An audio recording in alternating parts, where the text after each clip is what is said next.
watched the tape Sunday and did a lot of analysis on it, and get a chance to correct some things today and move forward. We're excited for our SEC opener, be on the road against a very good Missouri team. Very up-tempo offense and very disruptive defense they've got. I think they do a great job. They always have.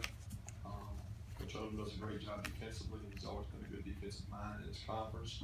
And they've got a great offensive coordinator in Josh Heupel, who has done a tremendous job at really fast-paced offense. So with that, I'd love to have questions.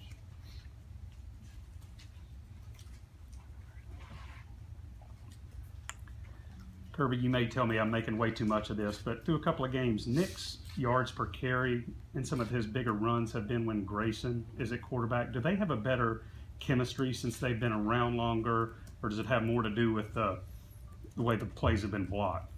Yeah, I think it has a lot more to do with the ways the plays have been blocked. I don't think any defense is changing based on the quarterback right now in that situation. I think that Nick's had some good runs. He had some good bounce-out runs. He didn't have a lot of places to go the other day, but he had some good bounce-out runs even when Jacob was in there. So I think that's probably too much related to it. As far as looking at the film and what can be done on blocking, I think you mentioned that it wasn't just the front five, it was the whole way. What do you plan, what can be done this weekend, especially when Well, the number one thing is improvement.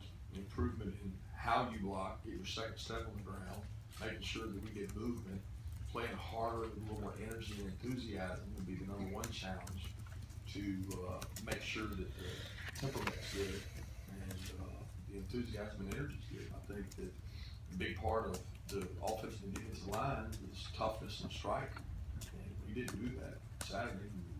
We're moving on from that now, and we've got to go out and do a better job against a really good Missouri defensive line. Who's going to present a lot of the same challenges athletically. They're a very athletic group, very active group, very disruptive group. A lot of good tackles for loss and movement. They do a good job of doing that. So that would be the challenge for moving forward.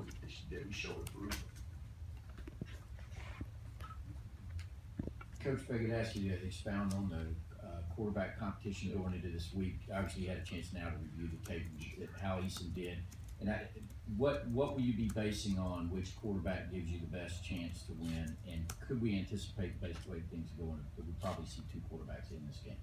Yeah, it'll be based on how practice goes and how our game plan goes. As we put the game plan together, that's not in place right now. As we put the game plan together and figure out which ways we want to strategize, which way we want to attack, who's going to be better at doing that.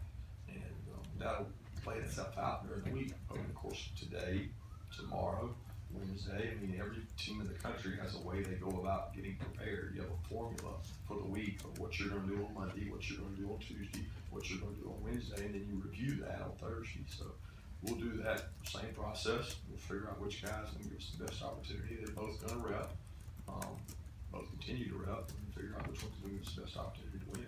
Reviewing of the game film, it was exactly like we thought. You know, we didn't have a lot of time to run the ball. Jacob made some mistakes, but he also made some really good plays.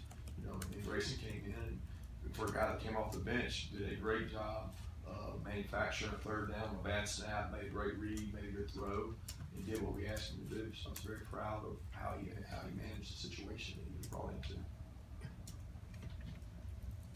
Coach, does Jake have the full playbook taken in already? And if so, how comfortable are you with him checking plays and doing everything at the line of scrimmage? Yeah, he got everything that Grayson's got. It's just a matter of what we're going to play. We don't go into the game with a full playbook. So, I mean, nobody's got the full playbook for one game. But he's done everything that Grayson's done. There's nothing that we hold back from him. He's certainly not as advanced as Grayson, as comfortable as Grayson at doing some of those things, but we don't hold anything back from him.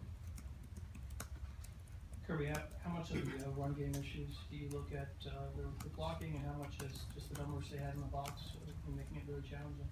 Well, it's always a numbers game, but to be honest with you, North Carolina had just as many in the box as these guys did. So there's not a difference in perspective of counting people in the box. People are always going to put more than you can block in the box. They have to. They're force you to throw the ball. And it's the same thing we do defensively as well. So the bottom line is we got some perimeter runs that weren't blocked very well. We got some inside runs that weren't blocked very well.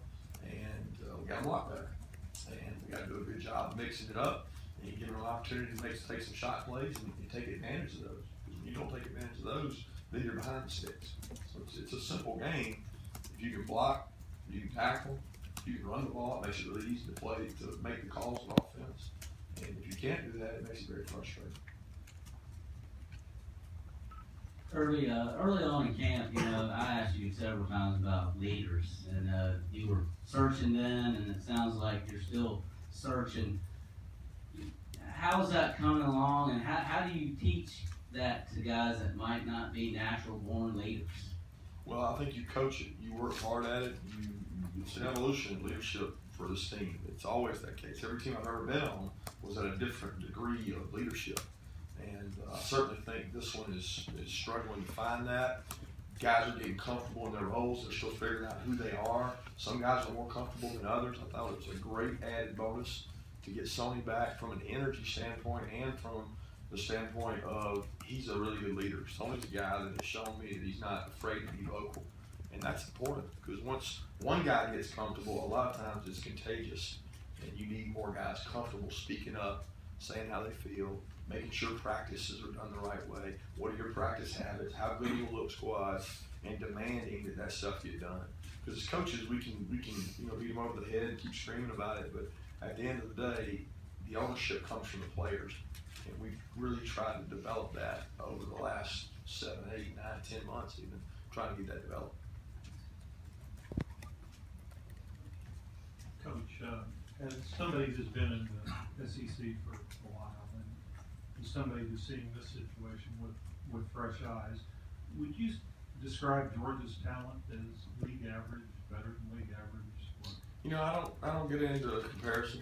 I don't think comparisons are fair, so I'm not going to assess talent level. I don't think that's a fair statement. I think in some positions it's better, some positions it's not as good, but at the end of the day, we've got good football players on our team and our program, and we'll continue to recruit really good football players and coach them to do the best job they can. My number one goal and focus is on getting this team ready for this game, and I want them to be prepared to play in a raucous environment because that's what it is up there. They do a great job. They got passionate fans, and we've got to turn our focus to playing well in this game.